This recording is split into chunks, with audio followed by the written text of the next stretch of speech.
Welcome back to the Tom and Julia podcast, where we talk about the small things that shape your life in big ways. And today's topic? Oh, it's a big one emotionally. We're talking about why saying no feels so hard, even when we know we should. This episode is for anyone who keeps saying yes and then wonders, why did I agree to that? Let's unpack it together. Let's start with a simple but uncomfortable truth. Most of us don't say yes because we want to. We say yes because we're scared of what happens if we say no. Exactly. People think saying no is about the word itself, but it's actually about the emotional earthquake behind it. For example, we worry that a no will make someone upset, or disappointed, or think we're rude or ungrateful. It feels like a threat to the relationship. And here's the psychology behind that. Humans are wired to avoid rejection. Thousands of years ago, being rejected by your group meant danger. So now, even a small no can feel like breaking a connection.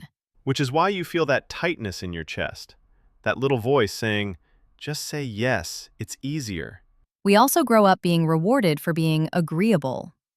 Teachers like the helpful student, parents like the obedient child, friends like the person who always says yes. So when we say no today, it feels like we're breaking the rules we've followed our whole lives. And there's another layer, identity. A lot of people build their self-worth around being useful. I'm valuable because I help. I'm loved because I say yes. Which is beautiful, but also dangerous. Because if your worth depends on pleasing everyone, then saying no feels like you're losing love. And that's why no feels heavy. It's not just a refusal, it feels like a risk. A risk of hurting someone, a risk of looking selfish, a risk of being seen as difficult, a risk of not being liked. But what most people don't realize is, every time you avoid disappointing others, you quietly disappoint yourself. And that's the real reason we're talking about this today. Not to teach you how to reject people, but to help you stop rejecting your own needs. Let's talk about something people rarely admit. Saying yes all the time looks kind, but inside, it slowly destroys you. Not dramatically, not suddenly, but quietly, one small yes at a time. Right. Because every yes you force yourself to give comes with a hidden price. Your time, your energy, your focus, your mental space. And none of those are unlimited. Exactly. Think of your day as a battery, a real, measurable battery. Every time you say yes to something you don't want to do, you're handing away a chunk of that battery that you never get back. And the worst part? Most people don't notice the damage until it's too late. They wake up exhausted, resentful, burned out, and they can't even understand why. Because they weren't running marathons, they were just trying to be helpful. And here's a painful truth. When you say yes to the wrong things, you automatically say no to the right ones. No to rest, no to your goals, no to your own growth, no to the people you actually love. I once heard someone say, every time you protect someone else's feelings, you sacrifice a little piece of your future. And that hit me so hard. Because it's true, you're trading long-term peace for temporary comfort. And the emotional cost? That's even higher. You start feeling invisible, unappreciated, used, like your needs don't matter, even to yourself. And when that becomes a pattern, you stop trusting your own boundaries. You stop hearing your own voice. You lose your sense of control over your life. That's why always saying yes isn't kindness. It's self-abandonment disguised as generosity. And today's episode is your reminder that you can't keep giving what you no longer have. At some point, saying yes to everyone becomes the reason you have nothing left for yourself. All right, now we get to the part that everyone actually needs: how to say no without sounding like a terrible person. Because let's be honest, most of us don't avoid saying no because we disagree. We avoid it because we don't want to hurt someone, disappoint them, or look selfish. Exactly.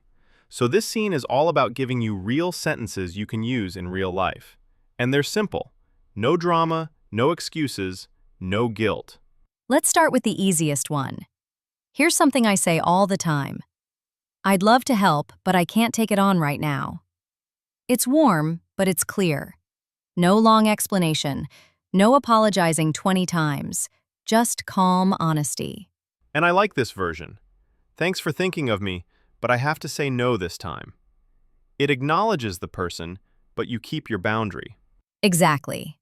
If you struggle with guilt, just add kindness, not excuses. Sometimes you're not saying no forever, you're saying not right now, because I don't want to burn out. Try this. I can't commit right now, but can we revisit this next week? Or, my favorite, I don't have the space for this at the moment, but I can help later. It's honest and timeline specific. This is perfect when you don't want to leave someone hanging. I'm not the right person for this, but you might try asking. Or, I can't help with that, but here's what I can do. You say no, but you still offer value without sacrificing yourself.